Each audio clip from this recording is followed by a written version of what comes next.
Boa noite, irmãos, graça e paz. Muito bom ter o Hermes e a Graciele aqui. Eles estão de férias, aliás, terminando as férias, né? Já vai voltar para a lida. E graças a Deus, Deus tem abençoado eles ali na cidade de Santa Helena. Eu quero aqui parabenizar o louvor, né? Eu sou chato, quando eu gosto, eu gosto. Quando eu não gosto, eu não gosto. E assim, o que me alegrou? Primeiro, a presença de Deus durante o louvor. Vocês viram que Deus está presente. Segundo, cantou diretão, fez um pupurri. Maravilha, irmãos. Eu gosto assim, quando canta, né? Terceiro, cantou músicas conhecidas. Tem hora que vem com as músicas que eu não conheço, irmão. Eu sou da antiga, não é? Eu sou nostálgico, então eu gosto de música conhecida. Eu me lembro que o Manancial cantou esse tempo atrás aqui, de manhã. Por onde eu for, a tua bênção me seguirá. Lembra? Eu chorei. Falei, gente do céu, se eu lembro do tempo que eu fazia teologia lá em Londrina. Fiquei com saudade, chorei. Então a música ela tem que tocar no nosso coração, não é? Nós somos um ser emocional. Deus, nós somos a imagem e a semelhança de Deus. Nós somos emocionais. Deus também é emocional, não é? Então nós precisamos de louvores que tocam a nossa alma. E eu fico feliz quando o céu abre. Eu fico feliz quando o céu de bronze quebra e a glória de Deus se manifesta. Maravilha. Eu quero te convidar para ir comigo em Atos capítulo 3, exatamente no versículo 19. Atos 3, vai comigo lá. Nós vamos meditar na palavra do Senhor nesse momento. Acompanha.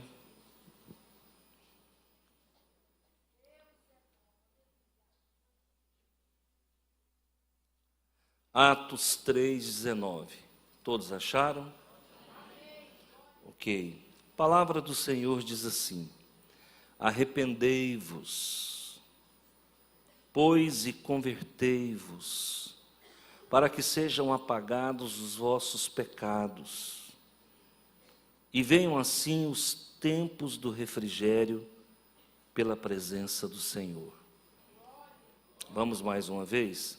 Arrependei-vos, pois, e convertei-vos, para que sejam apagados os vossos pecados e venham assim os tempos do refrigério pela presença do Senhor. Ok, eu vou falar de vida cristã, eu vou falar de chamado, e o título é Não Desconsidere o Chamado. Vamos orar? Senhor meu Deus e meu Pai, em nome de Jesus, muito obrigado porque na noite de hoje nós vamos falar da parte do Senhor. Quero ser boca do Senhor, quero ser um arauto, quero ser uma atalaia, quero falar, Pai de amor, a todos os corações como o Senhor quer que eu fale. Então abençoa os teus filhos.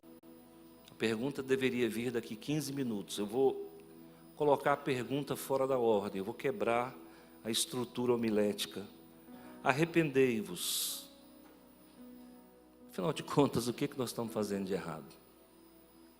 Se a palavra de Deus se renova a cada dia, e se a palavra de Deus não tem prazo de validade, eu quero agora saber o que eu estou fazendo de errado. Se essa palavra valeu para 2000 anos atrás, e se ela está valendo para os dias de hoje, a Bíblia está dizendo que eu estou errado, porque eu preciso me arrepender. Então a pergunta retórica é: o que eu fiz de errado? E aí a gente escuta de algumas pessoas que são avessas ao Evangelho, de pessoas que são críticas, contumazes do Evangelho. As pessoas dizem, com todas as letras, que a Bíblia só sabe culpar as pessoas. Não pode isso, não pode aquilo, não pode aquilo outro, você está errado nisso, você está errado naquilo. Então agora eu quero que a Bíblia me diga onde foi que eu errei. Onde é que eu estou errando? E nós temos que ler a Bíblia, irmãos, com esse espírito. Não um espírito cético, mas um espírito investigativo. Nós temos que olhar para a Bíblia, não com agnosticismo, não com ceticismo, mas com um olhar investigativo. Se a palavra de Deus é a Sagrada Escritura, e eu estou nas Sagradas Escrituras, eu preciso entender qual é o meu posicionamento diante dessa narrativa que foi exposta aqui agora. Bom, nós vamos entender primeiramente o contexto. O apóstolo Pedro estava falando com quem? Ele estava falando com os judeus. Mas os judeus haviam errado no quê? Bom, os judeus haviam errado porque crucificaram o Messias, que eles não aceitaram como Messias, porque eles queriam um Messias guerreiro. Eles queriam um Messias que pudesse libertá-los da opressão romana. O problema do judaísmo de então é porque sempre esteve enfronhado com questões políticas. A religião tem que tomar muito cuidado com esse enfronhamento com questões políticas. Os políticos precisam de nós não precisamos deles não. Eles é quem precisam de nós. Nós vemos uma preocupação, de alguns partidos políticos pastores tentando ser deputados federais, senadores, porque a gente tem que ter representação, tem que ter maioria na Câmara, no Congresso. Vocês estão vendo aí, maioria resolve o quê? Nós temos maioria e nada do que nós queremos está funcionando. Se quem tem a caneta é um tirano, democracia que se lixe. Então, gente, são os políticos que precisam de nós, porque poder algum conseguiu destruir a igreja. Não vai ser um comunismozinho qualquer que vai destruir a igreja, não. A igreja é vencedora. Nós temos 2000 anos de vitórias. E o judaísmo tem 3.500 anos de vitórias. Não vai ser um Nerozinho da atualidade que vai acabar com a igreja, destruir a igreja. Então, quem precisa de nós são os políticos. Se eles quiserem ter sucesso, que venham aqui pedir oração. E nós vamos orar, que o papel nosso, Romanos 13 diz, nós devemos orar pelas autoridades. A Bíblia fala que toda autoridade é constituída por Deus. Então, queridos, aonde que o povo judeu estava errando? Por que Pedro estava falando isso? Simplesmente porque os judeus mataram Jesus. Agora, fica mais fácil entender. No que nós estamos errando? Será que nós também não estamos matando Jesus? Será que nós também não estamos cerceando o mover de Cristo na nossa vida, na nossa igreja? É importante que vocês saibam que uma das coisas mais perigosas do mundo chama-se religião. O problema do cristianismo é a religiosidade. Religiosidade é uma capa. Religiosidade muitas vezes milita contra o Espírito. Quanto a Igreja Católica errou, o quanto nós cristãos protestantes erramos, estamos errando até hoje. Então essa palavra se aplica, arrependei-vos. Nós, enquanto cristãos individuais, o quanto nós estamos errando. Nós erramos com o nosso cônjuge. Cristão erra com o cônjuge. Cristão erra com o irmão. Cristão erra com o pastor. Cristão erra com a liderança. Nós erramos com o vizinho, nós erramos com o policial, nós erramos com o professor. Então, a Bíblia está dizendo para nós que há em nós ainda uma semente do pecado, que carece ser confrontada, anulada, através de um ato emocional chamado arrependimento. É preciso que haja arrependimento. Você não pode entrar num culto como esse e sair do jeito que você entrou. Por favor, não faça isso. Você não pode perder o seu tempo. Não é possível que você vai ficar aqui 2 horas e vai sair do jeito que você entrou, sem fazer nenhuma ressignificação da tua vida. E o que mais me dói é justamente isso. Eu estava ali pensando, e eu acho que foi o inimigo que jogou na minha mente. Mais ou menos assim: você prega há tanto tempo sobre arrependimento, o povo não se arrepende.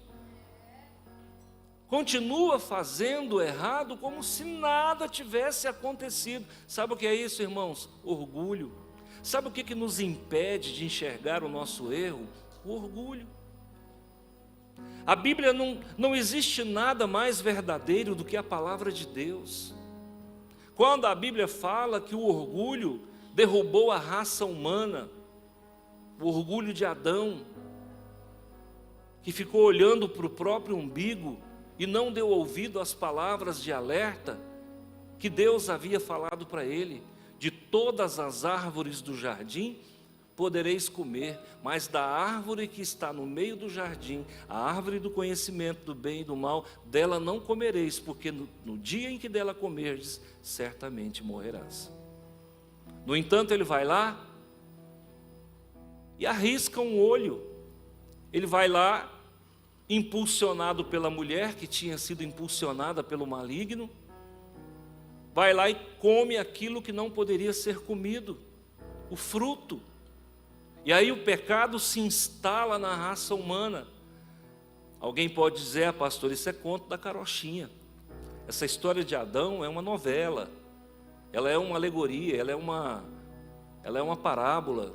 Irmãos, deixa eu falar uma coisa para você. Se ela é tudo isso que muitas vezes a gente ouve aí fora, por que é que a Bíblia acertou tanto quando ela diz que o nosso problema é o orgulho? Por que Lúcifer caiu do céu? Por causa do orgulho. E o que foi transmutado dele para nós? Orgulho.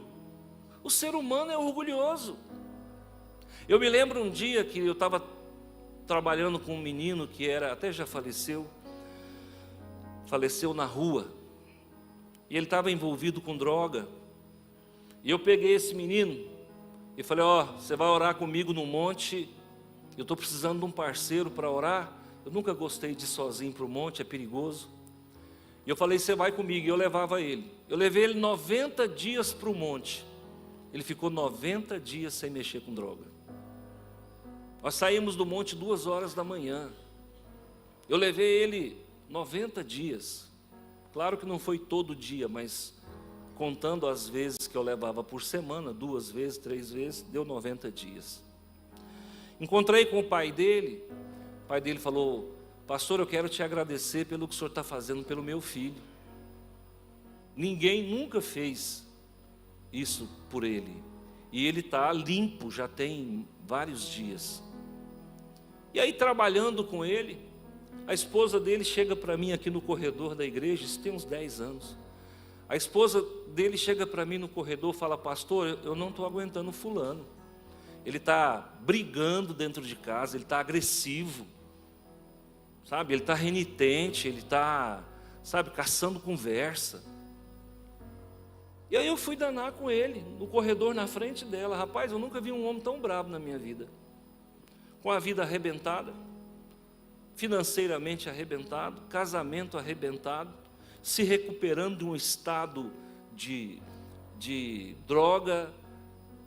E ele ficou, de repente ele esqueceu quem era eu na ordem do dia e partiu para cima de mim, me enfrentou, e a partir daquele dia ele se rebelou e não foi mais para o monte, voltou para as drogas, foi assassinado.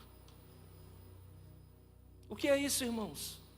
Uma pessoa que está na latrina, que está vivendo uma vida subalterna, uma vida à margem da sociedade, tem motivo para se orgulhar de quê? Tem que ser soberbo por quê? Por que que não houve uma repreensão e não assimila e não muda? Sabe o que é isso? Orgulho. E eu sempre digo para as pessoas, orgulho é igual um mau hálito, quem tem não sabe que tem. Está matando todo mundo e acha que está bonito na fita. Então nós precisamos tomar cuidado. A palavra de Deus é muito clara e fala que Deus rejeita o soberbo. Gente, soberbo é a pior coisa que tem. O soberbo é o famoso desmancha-roda. Onde o soberbo chega, o povo fala, ih, sai, sai, sai, que esse aí é terrível, sai, sai. Eu conheci uma pessoa que nós colocamos o apelido dele de The Best, o bom. Porque o homem só abria a boca para contar vantagem. Isso é orgulho. Quando você está passando por dificuldade, não pede ajuda, orgulho. Quando o teu casamento vai mal e você deixa destruir, escorrer pelos dedos, e você não busca ajuda terapêutica, seja de um psicólogo, seja de um terapeuta familiar, seja de um pastor, isso é orgulho. Você está vendo a vaca ir para o brejo, como diz o goiano, e você está simplesmente assistindo de camarote. Sabe o que é isso? A inércia também é orgulho. Quando você acha que você é melhor do que alguém, o pastor está pregando, você fala, não gostei muito dessa pregação, não é porque você prega melhor do que ele. É simples assim, isso tem nome, orgulho. Eu vou resumir, síndrome de Lúcifer. O orgulho é a síndrome de Lúcifer. O que é uma síndrome?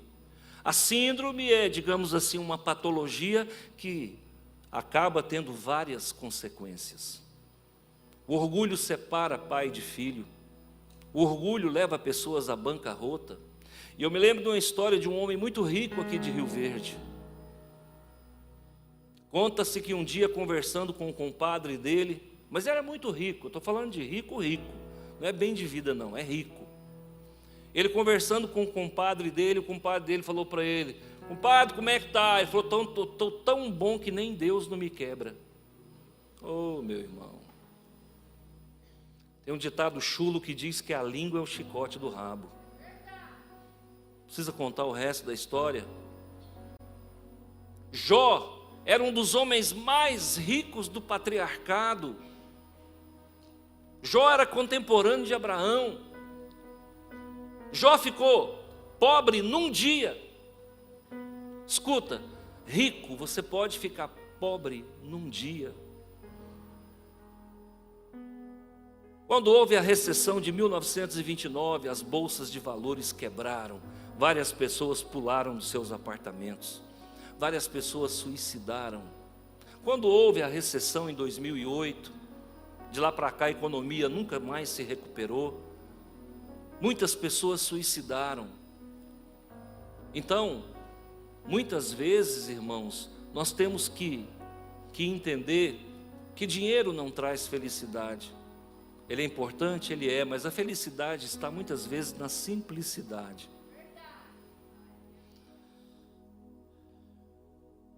Os judeus eram detentores da lei. Irmãos, a primeira Bíblia que Deus constituiu, Ele entregou na mão do judeu. E se tem uma coisa que judeu, que eu amo muito, tem de sobra, é orgulho. Eles estão lá batendo a cabeça no muro da lamentação, mas eles continuam dizendo que Jesus era o impostor. Eles mataram o Filho de Deus e disseram lá de baixo para que Pilatos pudesse ouvir. Pilatos disse, eu não tenho culpa na morte desse inocente, porque Pilatos foi um omisso. Queria se dar bem com todo mundo, um político, um mau político, omisso. Não queria ficar mal com Roma, e não queria ficar mal com os judeus. E nós sabemos que a corda arrebenta sempre do lado fraco. Então Pilatos fez uma meia força, uma encenação, um teatro para tentar livrar Jesus da condenação. Quando ele viu que não dava conta, ele disse: eu não tenho culpa da morte desse homem. Aqueles judeus que estavam lá embaixo diziam: que caia sobre nós e os nossos filhos o sangue dele. Oh, meu irmão, está lá judeu batendo a cara na parede. Está lá, irmãos, humilhado publicamente perante o mundo inteiro. Não tem um templo para congregar. Nós, Batista Nacional, nós temos no Brasil só 3.000 templos. Nós que não somos nada, muitas vezes, diante de grandes igrejas, diante do judaísmo, que tem 3.500 anos, nós temos 3.000 igrejas para congregar. Eu estou falando de Batista Nacional. Se você for em Goiânia, você tem 19 igrejas. Se você for em Anápolis, você tem 15.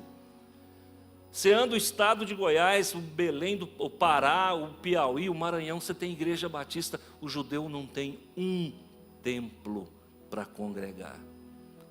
E está lá batendo a cara, enfiando bilhetinho na fresta do Muro da Lamentação.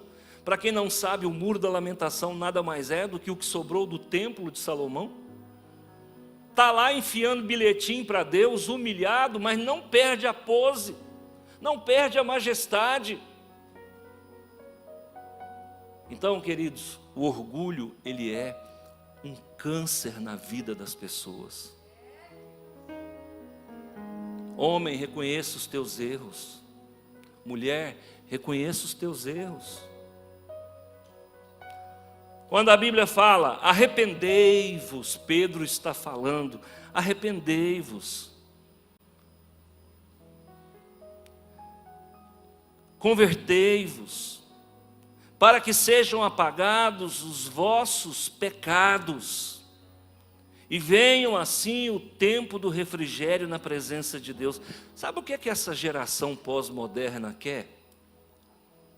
Nós não somos, na verdade, né? Quem tem uns 60 aí, igual eu, não é bem dessa geração pós-moderna, né? A geração pós-moderna, ela vem aí de uns 30 anos para cá.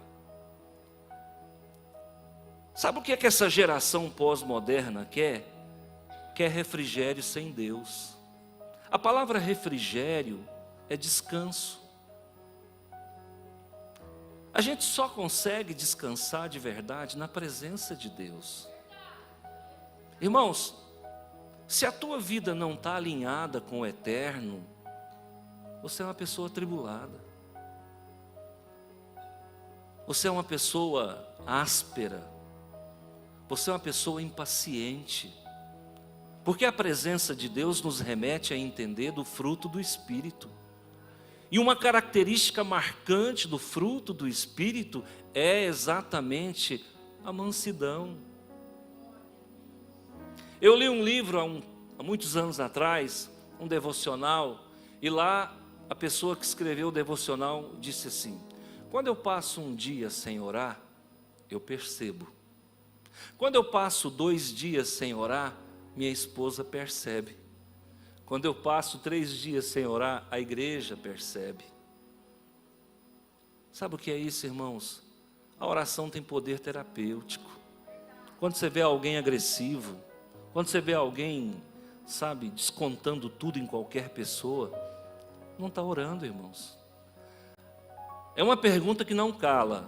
Muitas pessoas vêm no gabinete: pastor, minha vida está assim, meu casamento está assado, lá no trabalho é não sei o quê. E a pessoa fala. Dentro da ética do atendimento, do aconselhamento, nós somos ensinados a deixar a pessoa se exaurir. Deixa ela falar, deixa ela esgotar, deixa ela vomitar, lançar para fora tudo aquilo que está tornando a vida dela um desacerto. Aí depois que ela fala, e você não interrompe ela, depois que ela fala, você fala: agora eu vou falar. Tanto é que se ela te interromper, você fala: não, agora é eu que estou falando. E a pessoa fala, às vezes chega ali e fala 1 hora sem parar. Dá labirintite, irmão. 1 hora sem parar. Quando eu consigo, que eu falo, não, tá vencendo 1 hora, eu preciso fazer minha inserção.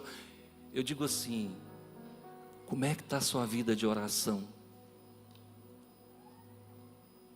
Pronto, está explicado. De quem é a culpa? É de quem não ora. Arrependei-vos.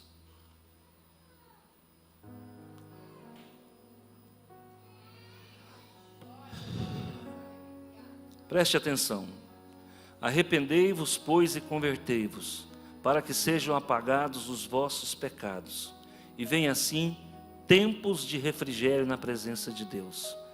As pessoas querem refrigério sem Deus. As pessoas querem pecados apagados sem conversão. E as pessoas querem conversão sem arrependimento. Não existe.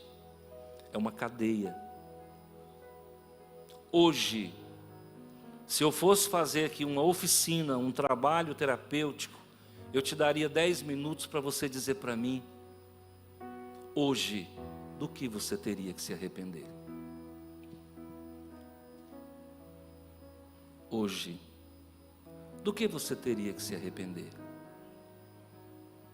Eu tenho certeza que você colocaria no papel pelo menos cinco itens. Ah, pastor, o senhor está jogando culpa em mim? Não, estou te levando a refletir. Porque nós somos muito bons para com nós mesmos. Ei, mas como eu sou complacente comigo mesmo. Mas você falou isso e isso, pastor. Mas não foi minha intenção.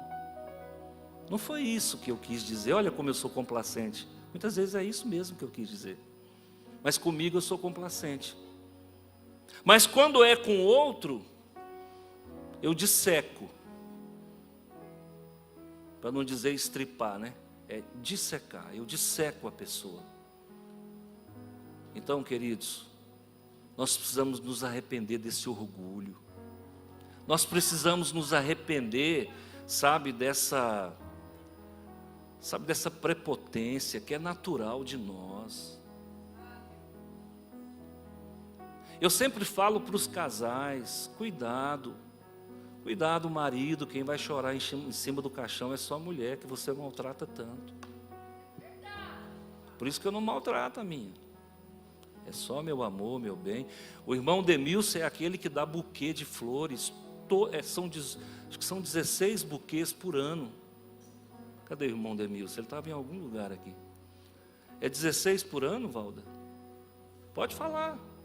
Se as pessoas copiarem, é bom. Está sempre cuidando da esposa. É verdade, gente. Nós precisamos trabalhar essa melhoria dentro de nós. É claro que eu falo com um pouquinho de brincadeira, mas é verdade, os nossos filhos, irmãos, a gente maltrata os filhos. Levanta, não põe o filho no colo, pelo menos uma vez no dia. E esse negócio é tão sério, mas tão sério, que eu gravo na minha mente. Sabe quantas vezes minha mãe me colocou no colo? A minha mãe biológica? Uma vez. E eu lembro como se fosse hoje. Ela me colocou no colo, mas eu deveria estar quente, porque foi logo ela me empurrou. A gente não põe o filho no colo. A gente não diz que ama. Não diz que ama o filho, não diz que ama a esposa, não diz que ama o amigo, o irmão. Hoje de manhã eu dei um abraço no irmão aqui, falou, você sabe que eu te amo, falei para ele. Não, eu também te amo. Então, irmãos, a gente não fala, parece que, sabe, tem uma trava na língua, fala que ama as pessoas. Qual o problema de amar uma pessoa do mesmo sexo? Por que tem que ser com malícia? Não, nós podemos dizer que amamos no amor de Cristo. Precisamos mudar, se arrepender de posturas. Então, queridos, vamos começar pela ordem. Arrependei-vos. Você vai sair daqui hoje lembrando dessa mensagem amanhã. Você não pode esquecer dela. Essa mensagem tem a presença de Deus, você não vai esquecer. Se arrependa. Olha para o passado, olha para trás. Segundo, se converta. Muda, pelo amor de Deus, muda. Transforma a tua mente. Mente cauterizada, consciência cauterizada, sabe? Um preciosismo. Vamos mudar. Muda a tua mente, se converte. A palavra converter é dar meia volta, é mudar de direção. Ninguém que faz a mesma coisa o tempo todo pode esperar algo novo. Para quem não sabe para onde vai, todo vento é contrário. Qual que é o objetivo da tua vida? Onde você quer chegar, afinal de contas? Um dos nossos erros, irmãos, é não saber o que a gente quer da vida. Morre de trabalhar. E o que é? Para criar barriga, criar ruga? O que é que a gente está vivendo para quê? Você tem que ter um objetivo altruístico na tua vida. E a igreja é o melhor lugar para você colocar para fora o que há de melhor em você. Procura fazer coisas boas, pensa no próximo. Eu estou há 21 anos pastoreando. Eu sempre fui uma pessoa cheia de problema. O meu casamento não ia bem. Eu e minha esposa, nós brigávamos para não perder o costume. Por que vocês estão brigando hoje? Não, para não perder o costume. Hoje é só para isso. Pensa num casal que desentendia. Por causa de nada. Nós somos o mesmo lado da moeda. E tem um ditado que diz que dois bicudos não se beijam. E a gente se desentendia. Quando eu comecei a pastorear, eu falei, meu Deus, como é que eu vou ser pastor? Eu não sou esse exemplo de marido, eu não sou esse exemplo de cristão, e eu agora vou pastorear. Aí foi quando eu descobri que existem pessoas com mais problemas do que eu. E eu comecei a me envolver com os problemas dos outros, e eu descobri que eu não tenho problema. Estou dizendo isso para vocês em alto e bom tom. Eu não tenho problema. Sabe por que eu não tenho problema? Porque os problemas que eu tinha desapareceram. Porque eu descobri que, na verdade, a gente cria tempestade num copo d'água. Às vezes as pessoas ligam para mim, pastor, eu preciso falar com o senhor hoje, tem que ser agora, o negócio está pegando, é coisa séria. Eu falei, irmão, não pode ser amanhã, segunda-feira é minha folga. Eu começo a atender na terça-feira. Não, pastor, é grave, é muito grave. Aí, irmão, às vezes eu saio de casa, venho para o gabinete, às vezes eu atendo na casa da pessoa, assim, até meio sem querer, porque é um dia que a gente está meio cansado, né? E aí a pessoa vai me relatar o problema. Não, pastor, o cachorrinho fez cocô na sala. E o meu marido não limpou. Estou falando sério, gente. As pessoas criam tempestade num copo d'água. Quando a gente é infeliz, irmão, qualquer coisa nos afeta. Quando nós não estamos com imunidade espiritual, qualquer coisinha vira um transtorno. Pastor, como é que eu ganho essa imunidade espiritual? Estando em comunhão com a igreja. Não faltando aos cultos, tomando ceia comunitária com a igreja, lendo a Bíblia, orando na hora que levanta, na hora que almoça, na hora que dorme, e às vezes trocar o sono pela oração, como nós fazemos aqui. Eu duvido se sua vida não transforma. Eu duvido se sua vida não transforma. Mas a gente vive ensimesmado. Nós vivemos como uma ostra fechada. E muitas vezes não fabricando pérola, mas fabricando problema. Tem um ditado que diz, mente vazia, vocês que estão dizendo. Então, nós precisamos ocupar a nossa mente. Ou começa a pensar nas crianças que precisam de leite. Tira esse urutu do bolso. Oferta 2 litros de leite por semana. Fala a Deus. Verdade, irmão. Irmãos, do que nós temos que nos arrepender? Nós temos que nos arrepender dessa falta de amor. A gente entra e sai aqui, nunca deu 1 litro de leite para uma criança. A minha mãe contava, né, que ela faleceu. Ela contava uma história. Meu avô faleceu há uns 2011, não me lembro agora, 2009. E meu avô faleceu de câncer de estômago. Ele morava no Pará, em São Geraldo. E aí começou a ficar ruim, ele não podia comer, porque dava tipo uma febre na barriga, a barriga inchava, não fazia digestão. E aí levaram no médico. O médico diagnosticou lá no Pará que ele estava com câncer no estômago. A minha mãe então trouxe meu avô para Goiânia, e minhas meninas eram pequenininhas, e nós fomos para Goiânia, que ele ia fazer uma cirurgia em Goiânia.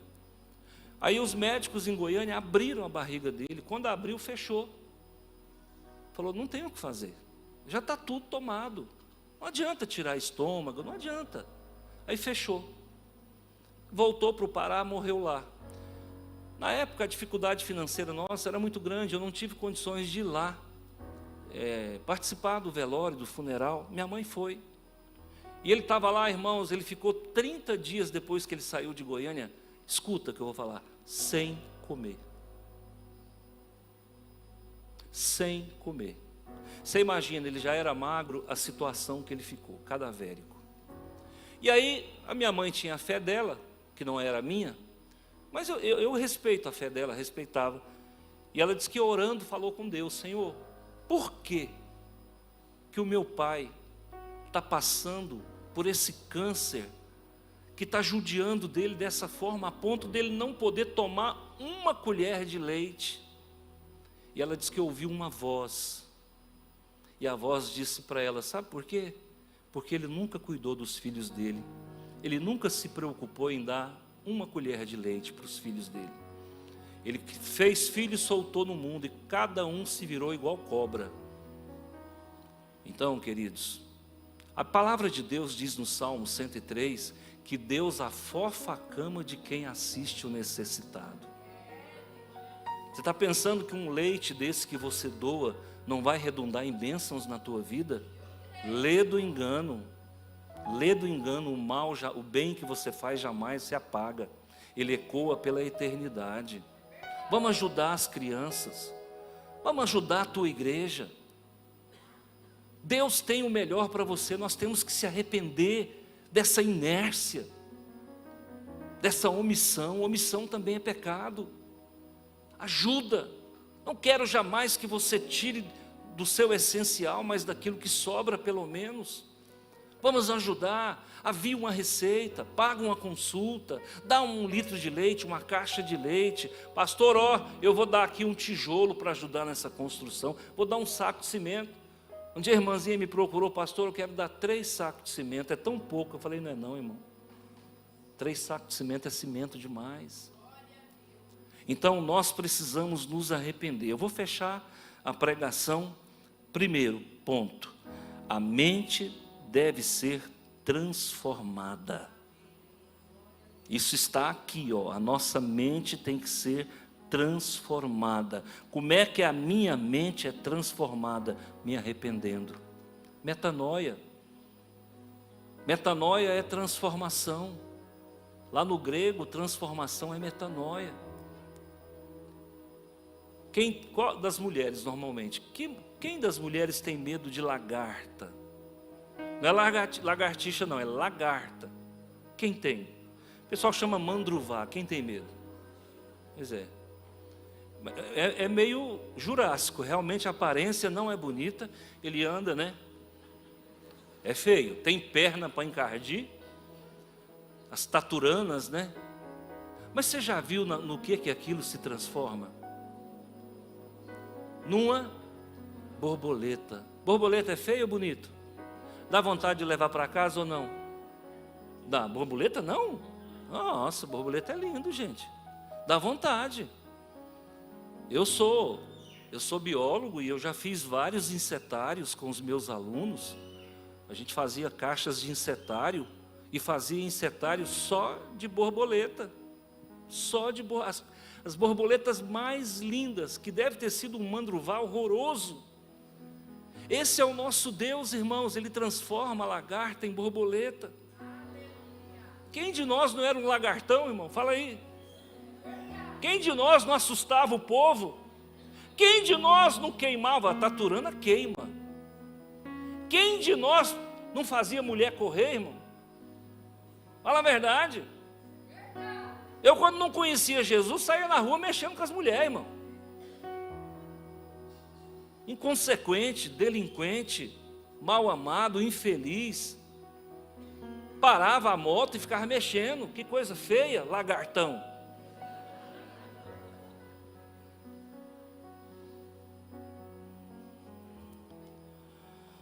Então, primeiro ponto, a mente deve ser transformada, tá? Metanoia. A vida, 2, a vida deve ser ressignificada. Nós temos que mudar algumas coisas, alguns comportamentos. A palavra grega para ressignificação é epistrofe. Nós precisamos mudar o jeito de tratar as pessoas. É tão ruim quando você chega num local, num comércio, que você é maltratado. Estava lá na cidade da minha sogra, uns 4 anos atrás. Minha esposa falou, não, porque nós vamos comprar um short, porque não sei o quê, esse short seu já tem 30 anos que está usando ele. Aí eu fui. Ela manda, eu obedeço, eu fui.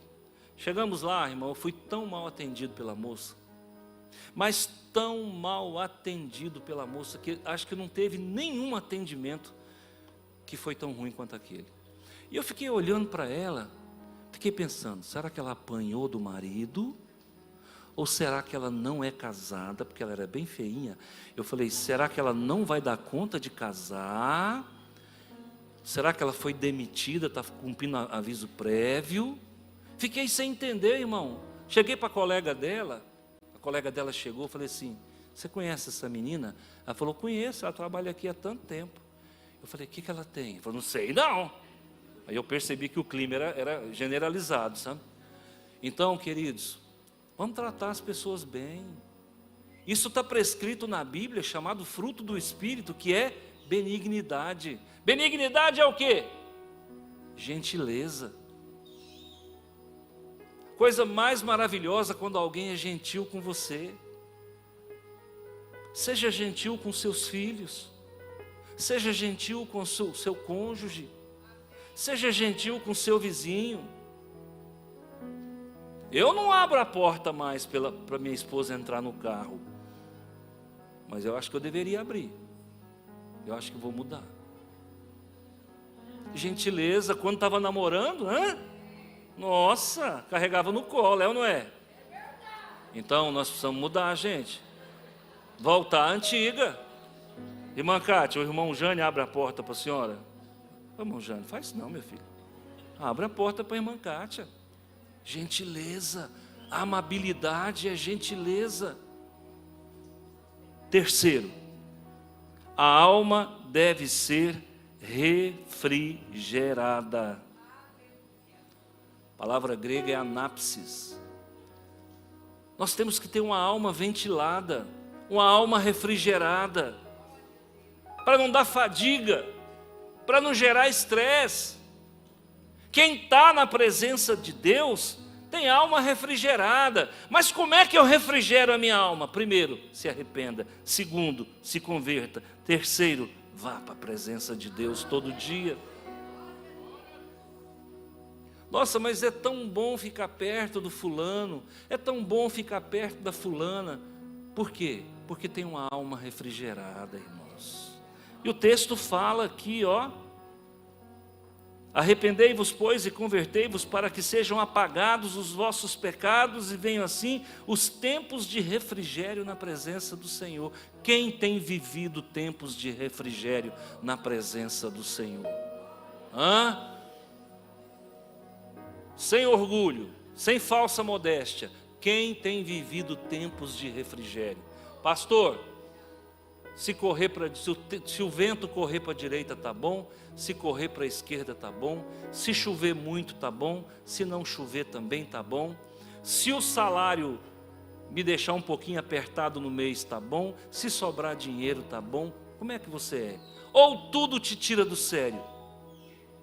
Se você sair ali agora, encontrar o pneu do seu carro furado, você dá um chute no pneu, ou você com a maior calma do mundo vai trocá-lo?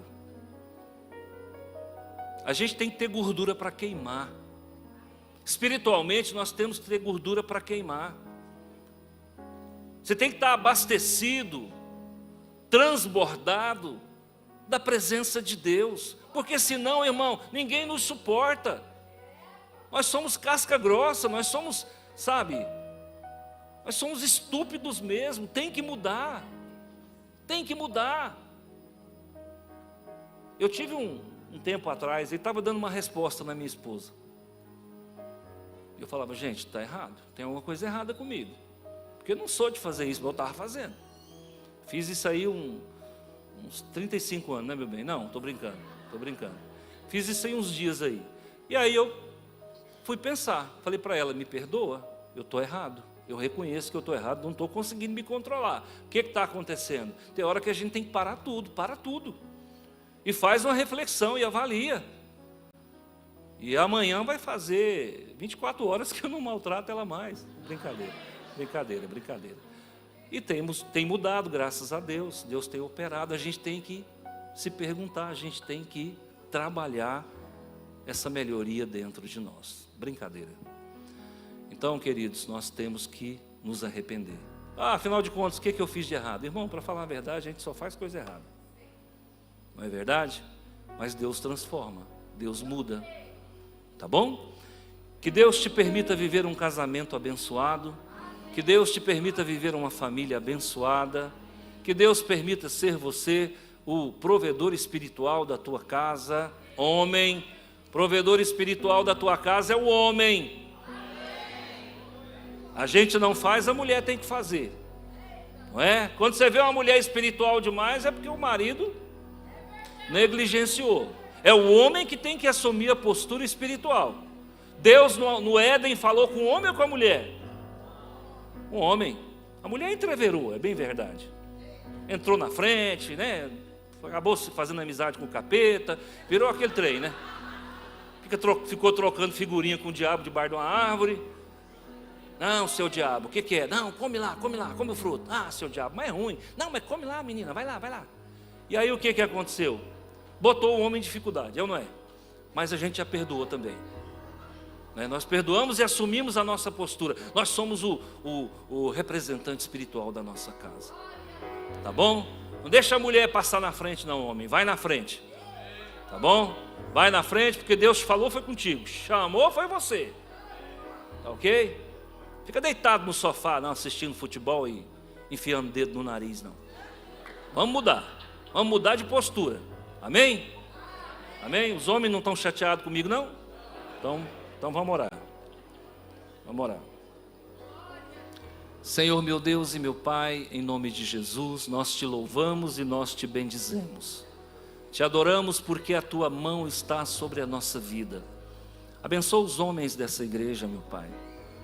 Que eles possam ser amáveis, que eles possam ser provedores espiritual e que eles tenham do que se arrepender e que eles entendam que precisamos nos arrepender de tudo o que fazemos, de tudo o que deixamos de fazer. Por isso guarda a nossa casa, livra-nos do mal, mantenha-nos de pé. Senhor meu Pai, ilumina nosso coração, nosso andar, nosso agir.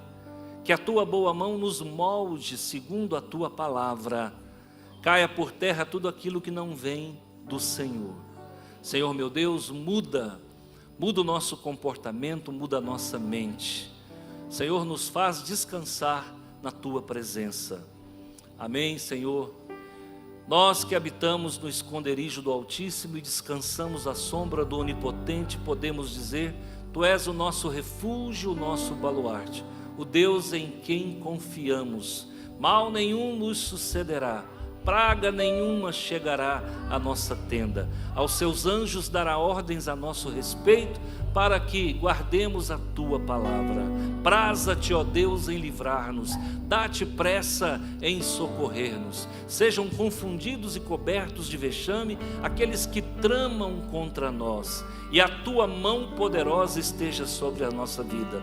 Quando elevarmos os olhos para os montes, que tenhamos a certeza que o nosso socorro vem do Senhor, porque o Senhor não cochila e não dorme, e por isso de dia não nos molestará o sol, e nem de noite a lua. Louvado seja o nome do Senhor. Que a graça do Senhor Jesus, o amor de Deus e a comunhão do Espírito Santo esteja sobre a tua vida. Vai com Jesus. Eu queria que você ficasse de pé agora. E quem está ao seu lado, eu não sei se é seu esposo, se é sua esposa, se é seu irmão, se é seu amigo, mas eu queria que você desse um abraço e dissesse: eu te amo. Só isso.